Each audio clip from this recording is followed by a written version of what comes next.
Hello বন্ধুরা বন্ধুরা আপনারা সবাই কেমন আছেন? আশা করছি ভালোই আছেন।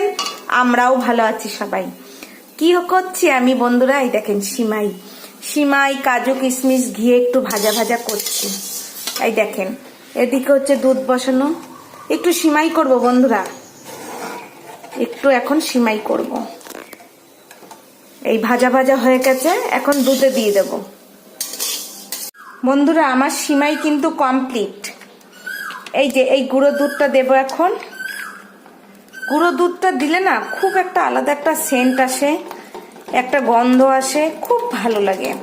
আমি কিন্তু এখানে 2 প্যাকেট দুধ দিয়েছি, মানে 1 কেজি দুধ।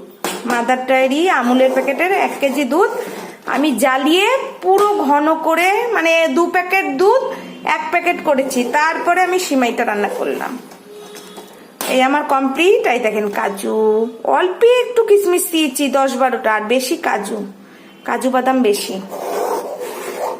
এই সিমাইটা করলাম বন্ধুরা, আজকে নিরামিষ তো। আর কি রান্না হয়েছে আপনাদের দেখাবো।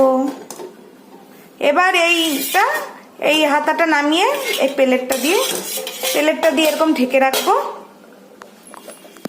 গ্যাসটা বন্ধ করে দিলাম বন্ধুরা। এবার মজে ভালো মতো ফুলে উঠবে সিমাইটা। বন্ধুরা আজকে শনিবার, নিরামিষ। কি করব বন্ধুরা? নিরামিষ অনেক খাবারই আছে, কিন্তু মাঝে মধ্যে একটু ফেনা ভাতও খেতে ইচ্ছা করে।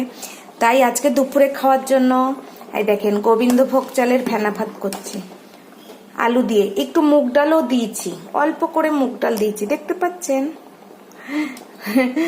এই যে অল্প করে মুগ ডাল দিয়েছি, আর গোবিন্দভোগ চাল আলু লঙ্কা দিয়ে ফেনা ভাতটা করছি, ঘি দিয়ে খাবো।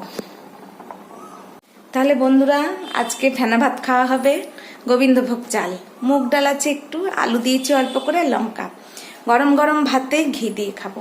আজকে অনেক দেরি হয়ে গেল বন্ধুরা ভাতটা করতে করতে, কারণ আমি আমার বর ছাদে অনেক কাজ করছিলাম, অনেক কাজ করেছি।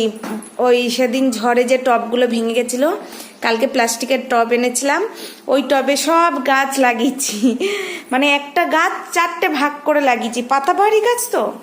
অনেক দেরি হয়ে গেল, এখন প্রায় 3:10-15 বাজে। তাই বন্ধুরা ঝটপট করে রান্না করে আমরা 3 জন খেতে বসে পড়বো। তাহলে বন্ধুরা আজকে আমি কি রান্না করলাম? সিমাই আর ফেনা ভাত হচ্ছে দুপুরে খাওয়ার জন্য, আর রাতেরটা রাতে ভাববো। তা যাই হোক বন্ধুরা, ভিডিওটা ভালো লাগলে একটু লাইক কমেন্ট করবেন। তাহলে আবার পরের ভিডিওতে আপনাদের সাথে দেখা হচ্ছে। এখনের মতন টাটা।